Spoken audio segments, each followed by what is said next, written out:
ଯେତେ ଦୂରରେ ରହିଲେ ବି ସମ୍ପର୍କ କେବେ ଶେଷ ହୁଏ ନାହିଁ।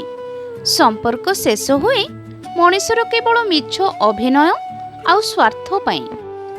ସମସ୍ତେ ରାଧା ହେବାକୁ ପସନ୍ଦ କରନ୍ତି, କିନ୍ତୁ ସୀତା ହେବାକୁ କେହି ପସନ୍ଦ କରନ୍ତି ନାହିଁ।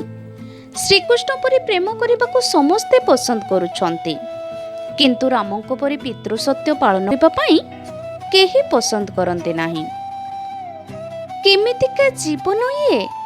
ଟିକିଏ ଭଲ ପାଇବା ପାଇଲେ ଯେଉଁ ମଣିଷ ଖୁସି ହୋଇଯାଏ, ଭଗବାନ ତାରି କପାଳରେ ବେଶୀ ଦୁଃଖ ଲେଖିଥାନ୍ତି। ପ୍ରେମ ଅଛି ବୋଲି କିଛି ପ୍ରମାଣ ନଥାଏ, ବାସ୍ ତାଙ୍କ ନାଁ ଶୁଣିଦେଲେ ଯଦି ହୃଦୟର ସ୍ପନ୍ଦନ ବଢ଼ିଯାଏ, ତାହା ପ୍ରକୃତ ପ୍ରେମ ହୋଇଥାଏ।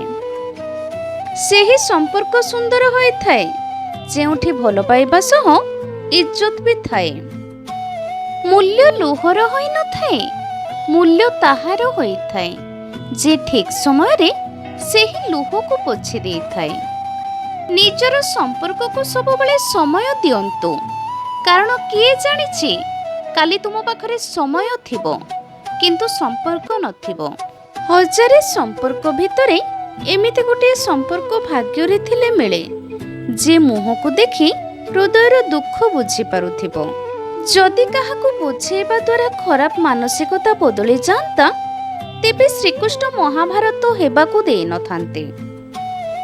ମଣିଷ ମନରେ ଇଚ୍ଛା ତ ଅନେକ ଥାଏ, କିନ୍ତୁ ସବୁ ଇଚ୍ଛା ପୂରଣ ହେବା ସମସ୍ତଙ୍କ ଭାଗ୍ୟରେ ନଥାଏ। ସମ୍ପର୍କ ସେହି ଲୋକ ସହିତ ଘନିଷ୍ଠ ହୋଇଥାଏ ଯାହା ସହିତ ପୂର୍ବଜନ୍ମରେ କିଛି ସମ୍ପର୍କ ଥାଏ।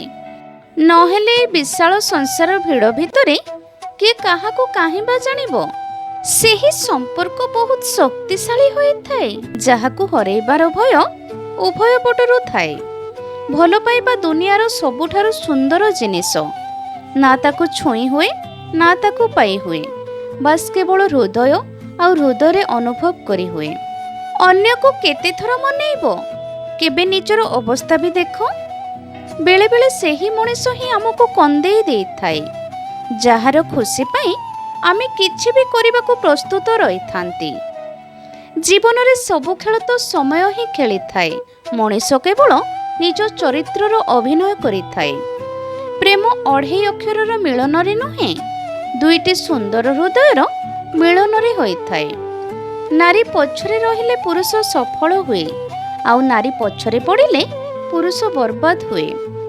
ହାତ ଧରିବା ପାଇଁ ତ ଅନେକ ଲୋକ ମିଳିଯାଆନ୍ତି, କିନ୍ତୁ ଅଧା ରାସ୍ତାରେ ହାତ ନ ଛାଡ଼ିବା ଭଳି ମଣିଷ ବହୁତ କମ୍ ମିଳନ୍ତି। ଯାହାର ହୃଦୟ ବଡ଼ ହୋଇଥାଏ, ତାକୁ ଦୁଃଖ ବି ବଡ଼ ମିଳିଥାଏ। ବହୁତ କଷ୍ଟ ଦେଇଥାଏ ସେ ଯନ୍ତ୍ରଣା, ଯାହା ବିନା ଦୋଷରେ ମିଳିଥାଏ। ବିଶ୍ୱାସ ଦେଖି ଚାହିଁକି କର, ଅନ୍ଧ ଭଳି ନୁହେଁ। ଏମିତି ନ ହେଉ କି ସାମ୍ନା ମଣିଷ ତୁମକୁ ଅନ୍ଧ ହିଁ ଭାବି ନେବ। ଯଦି କାହାକୁ ସତରେ ଭଲ ପାଉଛ, ତେବେ ତାକୁ କେବେ ନିଜ କଥାରେ ଚାଲିବାକୁ ବାଧ୍ୟ କର ନାହିଁ। ତାଙ୍କୁ କୌଣସି ଜିନିଷ ପାଇଁ ଫୋର୍ସ କର ନାହିଁ। ପ୍ରେମ ଏକ ଏପରି ଚଢ଼େଇ, ଯାହାକୁ ଜାବୁଡ଼ି ଧରିଲେ ମରିଯାଏ, ଆଉ ଛାଡ଼ିଦେଲେ ଉଡ଼ିକି ଚାଲିଯାଏ। ଜୀବନରେ ଯେତେ ପାରୁଛ ଖୁସିରେ ରହିବାକୁ ଚେଷ୍ଟା କର, କାରଣ ପ୍ରତି ସନ୍ଧ୍ୟାରେ କେବଳ ସୂର୍ଯ୍ୟ ଅସ୍ତ ହୁଏ ନାହିଁ, ବରଂ ତା ସହିତ ଆମ ମୂଲ୍ୟବାନ ଜୀବନର ଗୋଟିଏ ସୁନ୍ଦର ଦିନ ସବୁଦିନ ପାଇଁ ସରିଯାଏ। ଶରୀରରେ ଲାଗିଥିବା ଆଘାତ କିଛି ଦିନ ପାଇଁ ରହିଥାଏ, କିନ୍ତୁ ହୃଦୟରେ ଲାଗିଥିବା ଆଘାତ ବର୍ଷ ବର୍ଷ ଧରି ରହିଥାଏ। ତେଣୁ କାହା ହୃଦୟକୁ ଆଘାତ ଦେବା ପୂର୍ବରୁ ଥରୁଟିଏ ନିଶ୍ଚୟ ଭାବିବା ଦରକାର। ଜୀବନରେ ଦୁଇ ଜଣ ବ୍ୟକ୍ତି ରହିବା ଅତ୍ୟନ୍ତ ଜରୁରୀ। ଜଣେ କୃଷ୍ଣଙ୍କ ପରି, ଯିଏ ନ ଲଢ଼ି ବି ଜିତିବା ପକ୍କା କରିଦିଏ। ଦ୍ୱିତୀୟ କର୍ଣ୍ଣଙ୍କ ପରି, ଯିଏ ହାରିବା ସାମ୍ନାରେ ଥାଏ, ତଥାପି ତୁମ ପକ୍ଷ ଛାଡ଼େ ନାହିଁ। ଯାହାର ସମୟ ଖରାପ ଚାଲିଛି, ତାଙ୍କୁ ସାହାଯ୍ୟ କରନ୍ତୁ, ଆଉ ଯାହାର ସ୍ୱଭାବ ହିଁ ଖରାପ, ତାଙ୍କଠାରୁ ଦୂରେଇ ଯାଆନ୍ତୁ। ମଣିଷ ବଞ୍ଚିବା ହିଁ ଡେରିରେ ଶିଖନ୍ତି, ସେଥିପାଇଁ ତାଙ୍କୁ ଜୀବନ ଛୋଟ ଲାଗେ। ସବୁବେଳେ ଗୋଟିଏ କଥା ମନେ ରଖିବେ, ଅତୀତକୁ କେବେ ବି ବର୍ତ୍ତମାନକୁ ଆଣିବାକୁ ଦେବେ ନାହିଁ, କାରଣ ଏହି ଅତୀତ ଯେତେବେଳେ ବର୍ତ୍ତମାନକୁ ଆସିଯାଏ, ସେ ବର୍ତ୍ତମାନ ସହିତ ଭବିଷ୍ୟତକୁ ବି ନଷ୍ଟ କରିଦେଇଥାଏ। ଆପଣାର ଲୋକଠାରୁ ବି ଜଣେ ସେତେବେଳେ ଆପଣାର ଲାଗେ ଯେତେବେଳେ ହୃଦୟ ଚାହୁଁଥିବା ଲୋକଟିଏ ତାକୁ ମିଳିଯାଏ।